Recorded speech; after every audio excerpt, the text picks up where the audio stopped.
Hello and welcome to Retro Reviews. I am super excited to talk to you today about Marvel Tokon because I was fortunate enough to be able to participate in the closed beta.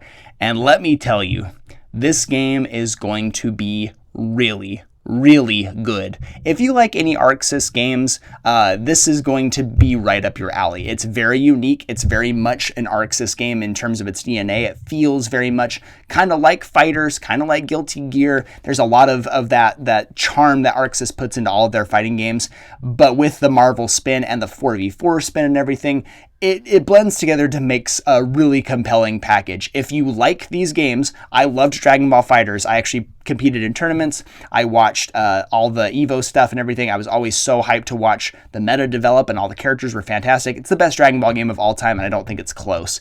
I love that game, and this game looks like it's going to be just as compelling because it has such great attention to detail with these characters. They're paying a lot of tribute to the Marvel characters in a really fantastic way. Everyone feels really fleshed out. I love the dialogue between them. I got one match where I started off with Captain America versus Iron Man as our lead characters, and they got a little spat going between them, like, oh man, are we fighting again? Why are we friends here? Why are we doing that? Very much homage to like the Civil War and everything. It's really interesting. I like the unique lines of dialogue, just like they did in Dragon Ball FighterZ. They just a lot of care and attention to detail here. The combo system is fantastic. The way that you can do your launchers like a la Dragon Ball Z, Dragon Ball FighterZ, but also you can call assists very much like a Marvel versus Capcom thing. But the twist here is that you don't have like unique health bars for each character. You can call in assists based on like the direction you put input and everything, plus the assist button. So you can call in one of your 3 assists, and if they come in, it gives you the option to tag out into one of them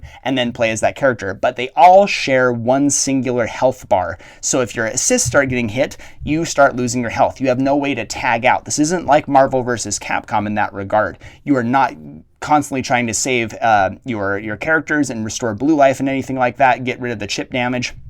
You are very much at the mercy of just a traditional fighter. You are just preserving one singular health bar. You can switch between the 4 characters semi-freely. You have to get them in, and if they get hit during the time that you're trying to tag out, then you don't get to switch into them. But you can switch between those characters fairly freely. You can extend combos with them. You can go into supers and everything.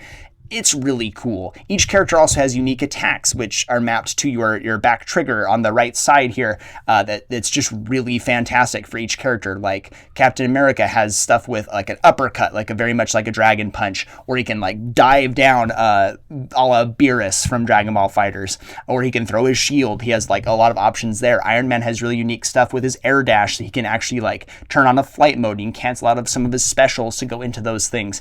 There's a lot of unique opportunities for each of the characters to do crazy stuff, and there's already a lot of crazy stuff. You can tell this is a beta. It doesn't feel like a fully fleshed out thing quite yet. It feels like they could release this very soon and it would be ready. It's a very competent package so far. You only have a few characters. You've got like 6 characters to play as. You can play as Iron Man, Captain America, you've got Miss Marvel, you've got Storm, you've got Dr. Doom, and I'm losing the last character, Star-Lord. And they're all really unique. They all play very differently from each other. And if you've played something like Marvel vs. Capcom, or you've played as any of these characters before, they do have some similarities. There are some things you'd be like, oh yeah, Storm feels kind of like she does in the Marvel vs. Capcom games. But like I said before, this is ArcSys' version. This is not going to be Marvel vs. Capcom 4. You are not going to jump into this and immediately go, oh yeah, I feel right at home. But you probably will feel right at home because they make it really accessible. This is a game that you can, just like FighterZ, where you can kind of just mash your way to victory at the beginning, and as you get more competent with the controls, you can start doing some crazy combos, do some really unique combo routes and everything. I've seen some of the videos of people like actually going through the paces. This is a very short closed beta, just a few days, and they're already doing some pretty like unique optimized combos with some of the characters instead of just mashing the normal things. If you mash like square, it'll give you just a target combo that ends, and you can call an assist to move it along a little bit further. Or if you're by a wall, it'll break and throw you into a new area, which is kind of cool. I always like that mechanic. I like it in Guilty Gear Strive. I liked it in Dragon Ball FighterZ as well.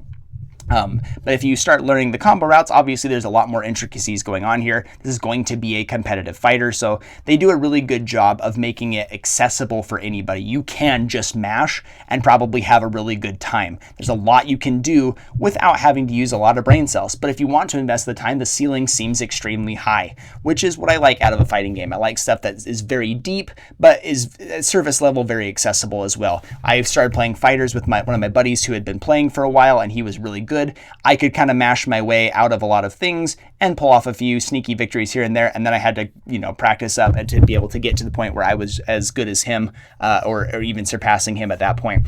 So it's one of those games. It's really cool. I like the way that they've done characters. I'm excited to see what characters will come in the final build. Since we only have 6 characters to play off this closed beta, I'd love to see more, but I can see what they're doing here, and hopefully we'll have another test down the line. But I feel extremely grateful. I recorded a bunch of my footage here. I didn't have my capture card ready to go, so you just get the the tripod set up with my phone, but I had a lot of fun here. There were some times early on where I'm making a lot of mistakes and I'm feeling like, man, what am I doing here? And then other times where all of a sudden I'm going into a super out of like a 16 hit combo with my assist calls, and then into my super out of a launcher. There's so much stuff you can do, and there's like multiple supers for each character, that it's just a really crazy game, and I think it's gonna be just a ton of fun. I've had a ton of fun so far, and let me know in the comment section down below if you got in the closed beta and your thoughts on it. And thank you so much for watching. I'll see you in the next one.